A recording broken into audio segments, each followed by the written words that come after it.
I found a love for me. Assalamualaikum warahmatullahi wabarakatuh. Perkenalkan, nama saya Muhammad Fadilah dari kelas reguler A1 angkatan 2019. NIM saya 19121211006.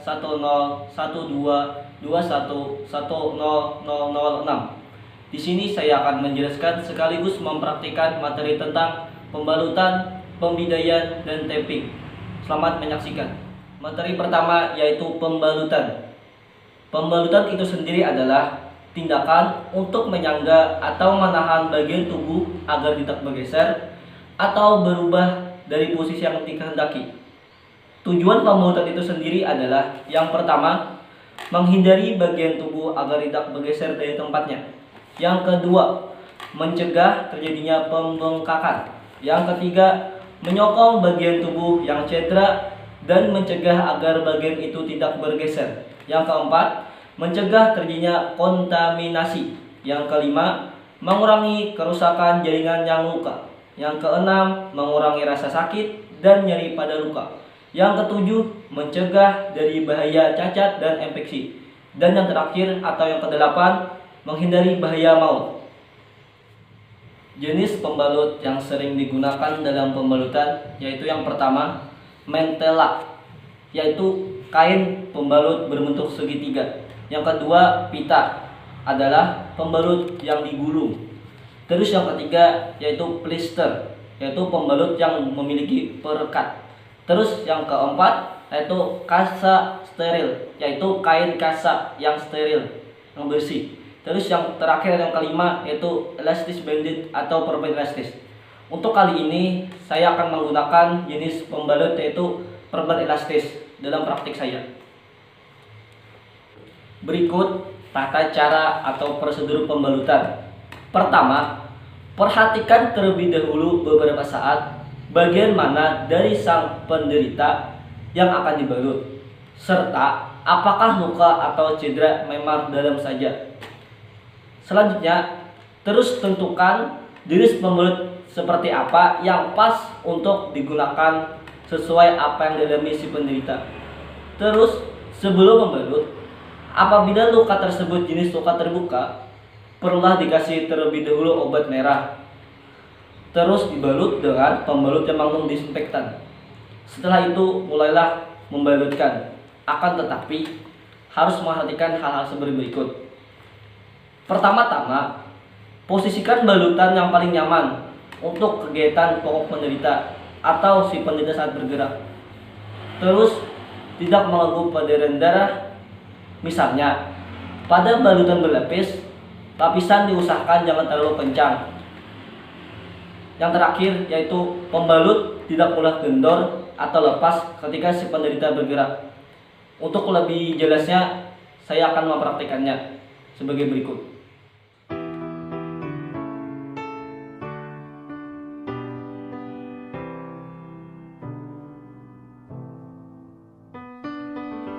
Right from the start, you were a thief, you stole my heart, and I, your willing victim.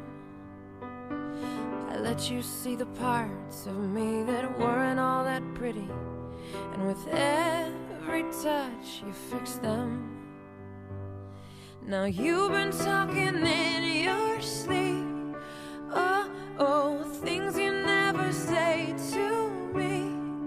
Oh, oh, tell me that you've had enough of our love, our love. Just give me a reason, just a little bit's enough. Just a second, we're not broken, just bends, and we can learn to love again. It's in the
Materi selanjutnya yaitu pembidaian.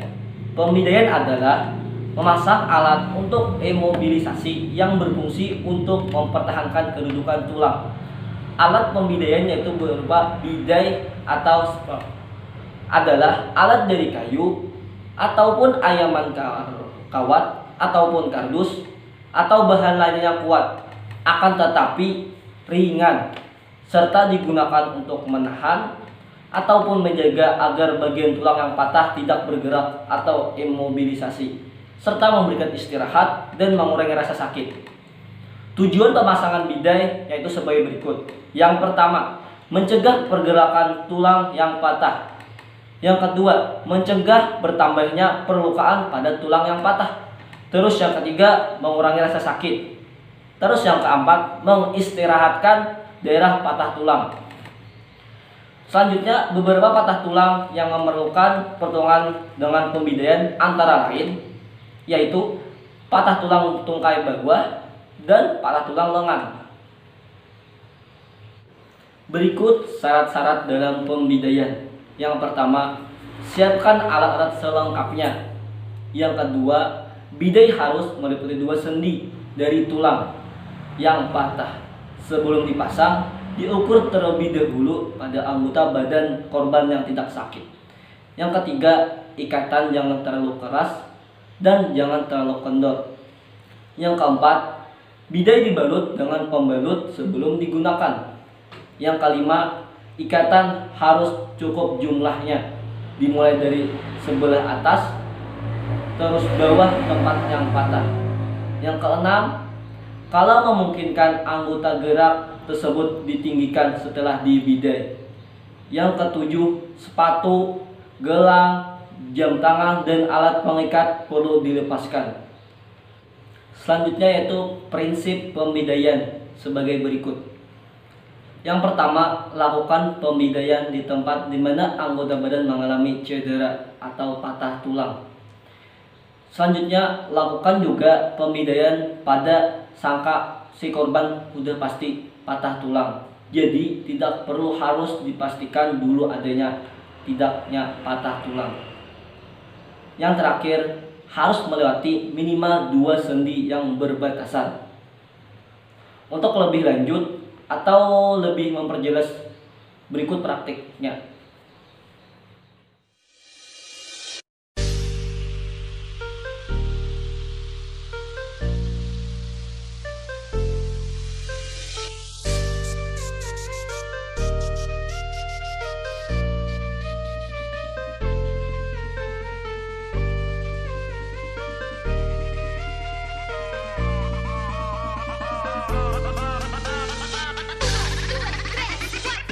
We used to hide in the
Materi selanjutnya yaitu materi taping.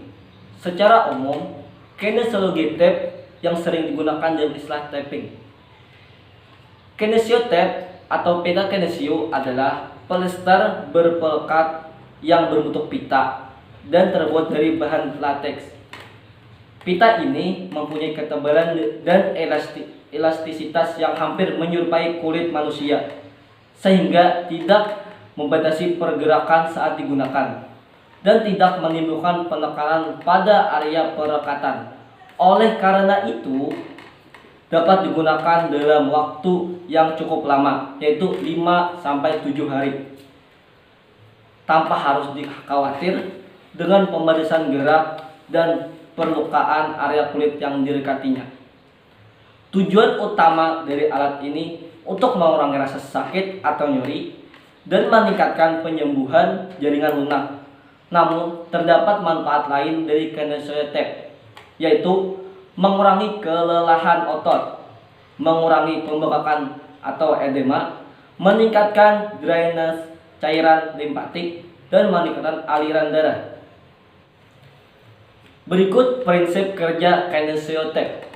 Pemakaian pita kinesio pada otot yang cedera akan menstabilkan dan menopang struktur jaringan lunak tubuh seperti otot, tendon, ligamen, dan sendi yang mengalami cedera atau nyeri, agar tetap dapat digerakkan secara aktif tanpa nyeri, sehingga aliran darah dan limpatik tetap lancar, sehingga dapat mempercepat proses penyembuhan alami dengan baik. Berikut cara yang tepat menggunakan kinesiotape agar efektif, yaitu: pertama, sebelum kinesiotape ditempelkan atau digunakan, maka pastikan kulit Anda selalu bersih atau bersih dari minyak ataupun air. Terus, pastikan Anda telah memakai kinesiotape 1 jam sebelum Anda melakukan aktivitas seperti aktivitas olahraga, ataupun aktivitas mau mandi, ataupun aktivitas yang lain yang menyebabkan keringat. Hal ini dimaksudkan agar polyester tersebut lengket dengan tepat di kulit Anda. Selanjutnya, kamu pasti harus menghindari pemakaian terlalu ketat agar tidak terkena iritasi di kulit. Selanjutnya, setelah polyester terpasang atau kain tersebut terpasang pada bagian tubuh yang sakit, kinesiotape harus terus-menerus diusap dengan tangan agar lem bisa lengket dengan benar. Untuk memperlebih jelasnya, saya akan mempraktikannya sebagai berikut.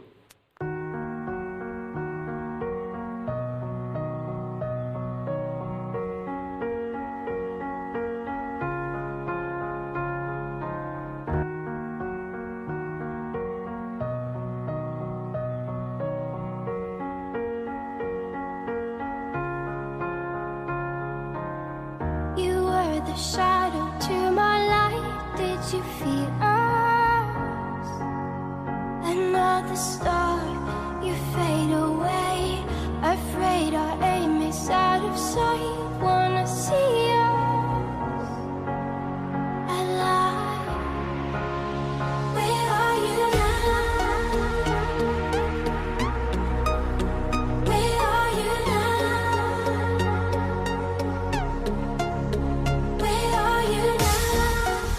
Was it all in my fantasy? Where are you now?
Ya, sekian video dari saya. Semoga video ini bermanfaat. Wassalamualaikum warahmatullahi wabarakatuh. Are you